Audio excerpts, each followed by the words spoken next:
Salut, c'est Davy, j'espère que vous allez bien. Dans cette vidéo, je vais vous partager différentes stratégies d'achat-revente sur Vivi, ou autrement dit, je vais vous expliquer comment vous pouvez gagner potentiellement de l'argent avec l'application Vivi. Alors, petit disclaimer toutefois avant de commencer, je ne suis pas du tout votre conseiller financier, donc bien sûr, ce genre d'investissement comporte des risques. Vous pouvez gagner de l'argent, mais vous pouvez aussi en perdre, hein, et je ne pourrais en aucun cas être tenu responsable de vos éventuelles pertes financières. Cela étant dit, on va rentrer tout de suite dans le vif du sujet. Et donc, la première stratégie pour gagner de l'argent, potentiellement, c'est au drop. C'est-à-dire lorsqu'un nouvel objet va faire son apparition sur la plateforme et qui va être mis en vente. Vous voyez qu'ici, il y a un compteur, par exemple. Et une fois que le compteur est à 0, il y aura un bouton Buy Now, acheter maintenant, qui apparaîtra. Et on pourra potentiellement essayer d'attraper au moins un exemplaire de cet objet, sachant que ça peut partir très vite, comme ça peut ne pas partir. Ça dépend en fait de la hype qu'il y a derrière l'objet. Et c'est ça qu'il faut comprendre au niveau du drop, c'est que il y a deux paramètres essentiels pour vraiment pouvoir gagner de l'argent. C'est la hype, la popularité de l'objet, et également le numéro de série que vous allez avoir. Parce que si la hype n'est pas terrible et que par exemple tout ne se vend pas, si tout n'est pas sold out, et que en plus de ça vous avez un numéro de série qui est pas terrible, vous avez de fortes chances de, si vous voulez vous débarrasser de l'objet, si vous voulez pas le garder pour revendre plus tard ou simplement parce que l'objet vous intéresse pas, vous risquez de perdre de l'argent là pour le coup. Je vais vous montrer un exemple assez parlant à ce niveau-là. On va voir le Cookie Monster, qui est sorti il y a quelques jours, il y a 3-4 jours. Donc celui-ci était à, alors c'est pas indiqué ici, mais c'était 60, je crois, 60 $. Et il n'a pas été sold out. Il était pas tous les exemplaires n'ont pas été liquidés. Vous voyez qu'il y avait 5555 éditions et il en reste 3580 après 3-4 jours. Donc ça veut dire que ça n'a pas eu un franc succès. Et donc ce qui se passe ici, c'est que vous voyez que le prix plancher, le prix du fleur, le prix le plus bas, est actuellement de 44 $. C'est-à-dire que là, moi, si j'avais acheté à 60 $ et que j'avais chopé cette édition, je ne pourrais la revendre, en tout cas si je veux la revendre rapidement, que 44 $. Si à ça, on enlève les frais potentiels de la mise en vente, parce qu'il y a quelques frais, en gros, je vais perdre à peu près 20 $ sur un objet comme ça. Alors bien sûr, encore une fois, je peux me dire, je le garde, je vais attendre que les prix remontent d'ici quelques semaines, d'ici quelques mois, et puis je le revendrai pour récupérer au moins ce que j'ai investi. Mais bon, des fois, on n'a pas forcément envie de faire ça. Dans des stratégies d'achat-revente rapide comme ça, ce qu'on veut, c'est se débarrasser des collectibles et juste essayer de faire du profit. Des fois, ça marche, des fois, ça marche pas. C'est ça qu'il faut comprendre. Parce que, évidemment, si c'est le premier collectible que j'achète sur la plateforme, c'est un peu décevant de perdre tout de suite 20 $. Par contre, si je fais ça régulièrement, peut-être que sur d'autres collectibles, je vais avoir gagné 15 $ sur l'un, 50 $ sur l'autre, 25 $ sur un autre. Et je vais avoir une balance comme ça, positive. Je vais peut-être avoir 100, 150, 200 $ d'avance. Et donc, si là, je perds 20 $ par exemple, sur un collectible comme ça, c'est pas très grave, foncièrement. Il faut bien comprendre tout ça.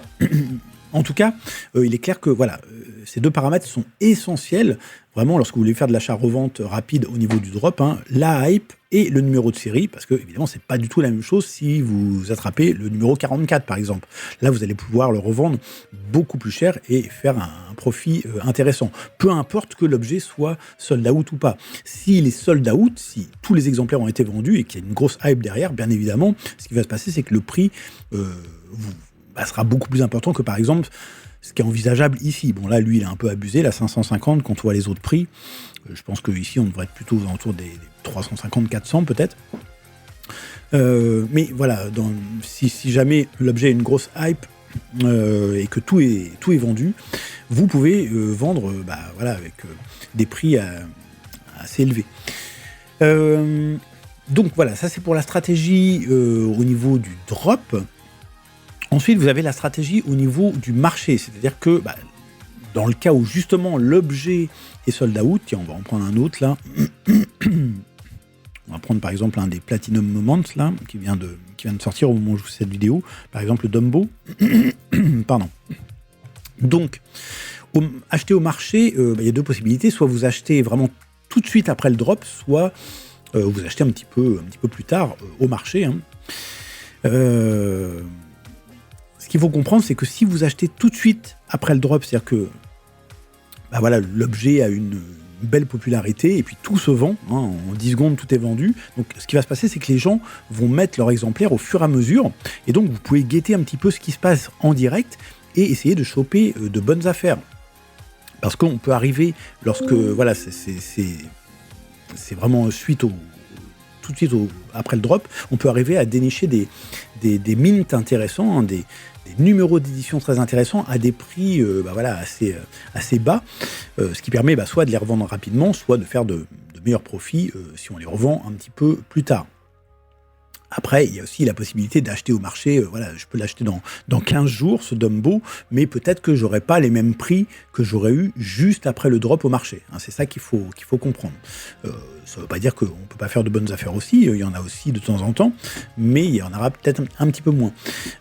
Là, en fait, c'est sûr que cette stratégie d'acheter vraiment juste après le drop, c'est assez intéressant si vous revendez tout de suite. Hein, c'est-à-dire que, par exemple, j'ai le 85 qui sort dans la liste et qu'il est à 80 par exemple, si moi j'arrive à évaluer le fait que ce collectible va certainement se vendre aux alentours des 150, 200, 250, 300, c'est quelque chose que vous pouvez à peu près estimer quand vous avez un petit peu d'expérience, hein.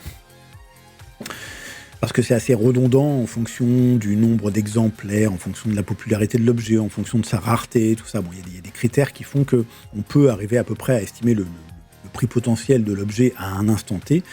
Voilà, vous pouvez réaliser de bonnes affaires comme ça et revendre tout de suite et faire des plus-values vraiment intéressantes. Donc voilà, il y a cette possibilité là d'acheter au marché juste après le drop ou voilà un petit peu plus tard si vous le souhaitez. Donc juste après le drop pour revendre tout de suite ou pour revendre même sur du moyen long terme, plus le côté investissement. Après, il y a d'autres stratégies lorsque vous achetez au marché. Donc dans le cas où vous achèteriez un petit peu plus tard, genre quelques jours après le drop ou même quelques semaines. Il y a le fait que vous pouvez acheter, décider d'investir dans un bon mint, ça dépend du type de collectionneur que vous êtes. Moi, j'avoue que j'aime bien avoir d'excellents mints, mais tout le monde n'est pas comme ça. Il y a des gens qui sont plus intéressés par avoir des numéros d'édition, par exemple, précis, c'est-à-dire des dates de naissance, par exemple 1985, ou d'avoir des éditions avec des chiffres qui suivent, par exemple le 1, 2, 3, ou même des chiffres qui se répètent, par exemple le 111, 1, 1, 1. Donc voilà, tout dépend de votre stratégie. En général, quand on a des mints comme ça se revend bien. Moi, c'est pour les éditions plutôt assez basses, donc voilà, je vais plutôt m'orienter vers des choses qui sont situées comme ça, là, dans cette tranche de prix, là, on va dire entre 41 et 300. Hein, moi, c'est à peu près ce que je vise en règle générale. Mais il y a une autre stratégie, c'est-à-dire que plutôt que d'acheter un truc un peu plus cher, par exemple comme le 129 ici, là, dans les 300, vous pouvez aussi décider. Alors ici, les prix sont... Le drop vient de se faire, donc évidemment les prix sont assez serrés. Il faudrait que je vous prenne un autre exemple. Bon, c'est pas grave, mais voilà, en règle générale, il y a quand même une différence assez nette entre les premiers exemplaires et les exemplaires qui sont mieux placés. Une différence significative. Ce qu'on peut faire, c'est qu'on peut stacker. C'est-à-dire que sur certains collectibles, vous allez... si vous achetez le 45, potentiellement, vous pouvez peut-être le revendre à l'instant T... à 500 $, ou alors vous pouvez acheter des exemplaires qui sont moindres, par exemple le 2000, le 3000, etc., que vous allez peut-être acheter 50 $, et dans ce cas-là, vous pouvez en prendre plusieurs, pour quasiment le même prix d'un exemplaire qui est plus intéressant. Et donc c'est ce qu'on appelle stacker, c'est-à-dire que c'est ce qu'on appelle stocker un petit peu en quelque sorte, stocker plusieurs exemplaires pour pouvoir les revendre après sur du long terme, et surtout... En fait, il y a deux possibilités. Soit vous les revendez en masse, à un moment donné, quand les prix sont bien montés, vous revendez tous vos exemplaires, ou à la limite, vous pouvez en garder un, parce qu'il y a toujours le petit côté nostalgique, des fois on a envie de garder un collectible. Mais on peut aussi revendre au fur et à mesure. C'est ça qui est intéressant avec cette stratégie, parce que si vous faites un petit peu comme moi, alors moi des fois ça m'arrive d'acheter 2 exemplaires, un bas et puis un plus haut. Mais si vous n'achetez que par exemple le 51, une fois qu'il est vendu, il est vendu. Vous n'en avez plus derrière. Ce ce qui peut être potentiellement regrettable, parce qu'on s'attache également à ces objets de collection. L'intérêt d'acheter également des éditions plus basses et moins chères, c'est que déjà, peut-être que votre budget prendra moins vous prendrez moins un gros coup au portefeuille, et puis surtout, vous pourrez revendre au fur et à mesure. Alors oui, certes, sur du très long terme, vous gagnerez moins qu'avoir une très belle édition, mais par contre, vous êtes assuré de tout revendre au fur et à mesure et de faire des profits. Même si ça sera moindre que la personne qui va revendre, évidemment, son 43, son 45, une fois que le marché est très haut. Donc, tout ça, il faut un petit peu peser le pour et le contre et voir un petit peu le genre d'investisseur que vous êtes. Donc voilà, on a vu déjà la stratégie d'achat-revente au drop, on a vu celle qui sont possibles au marché. Il y a également la possibilité de faire des auctions, c'est-à-dire des mises aux enchères, parce que vous voyez qu'il y a un bouton auction. Alors, je ne sais pas si on aura ici, voilà, il y en a quelques-unes là, puisque notamment le collectible vient d'être mis en vente là récemment. Il se peut des fois qu'il n'y ait pas du tout d'enchères, il faut venir voir de temps en temps. Donc les enchères, ça peut être intéressant pour se débarrasser d'un collectible quand ça ne fonctionne pas sur le marché, ça peut arriver. Parfois, vous avez cru en un collectible, vous avez même un bon mint, pourquoi pas, et puis vous n'arrivez pas à vous en débarrasser parce qu'il n'y a pas trop de hype derrière. Ça ne veut pas dire que l'objet n'est pas intéressant et qu'il ne pourra pas bien se vendre par la suite, mais voilà, si vous n'avez pas la patience d'attendre et que vous voulez vous en débarrasser pour une raison ou une autre, peut-être pour récupérer des fonds pour acheter un autre collectible, des fois, ça ne marche pas quand on le met sur le marché. C'est-à-dire qu'on le met à prix bas et puis l'objet ne part pas. Et bien, des fois, le fait de mettre aux enchères, ça peut permettre de faire plus facilement partir l'objet en question. Moi, c'est ce que je fais. Et je dois dire que voilà, ça marche assez fréquemment. Parfois, on vend vraiment mieux sur les auctions que sur le marché. Bon, là, c'est pas véritablement pour faire des grosses plus-values. En règle générale, quand on fait ça, dans le cadre de se débarrasser, mais il y a aussi évidemment la possibilité d'utiliser les enchères pour vendre plus offrant. Là, c'est quand vous avez une pièce à fort potentiel, ce qu'on appelle notamment un grail, c'est-à-dire vraiment un collectible important sur la plateforme, ou qui peut prendre énormément d'importance, un petit peu historique, on va dire. Voilà, ou si vous avez chopé un drop récent, par exemple, imaginons que ce Dumbo, là, hop, il vient d'être vendu, et moi j'ai un très bon mint, plutôt que de le mettre au marché, si j'ai le 69, par exemple, comme ici, je peux le mettre en auctions, et vous voyez que les gens, ils parient. Là, ici, il y a 29 personnes qui ont parié, et ça va continuer comme ça pendant encore 9 heures ici, et donc voilà, le prix peut monter assez rapidement, et vous pouvez gagner plus qu'au marché. C'est à évaluer un petit peu, pareil, la stratégie que vous voulez utiliser pour les mises aux enchères, mais vous voyez qu'il y a différents usages possibles en fonction de vos besoins. Et pour finir, il y a également, en quatrième, la stratégie d'échange. C'est-à-dire que ce qu'on peut faire, alors moi, ce que j'aime bien faire de temps en temps, c'est... tiens, je vais vous montrer ça ici.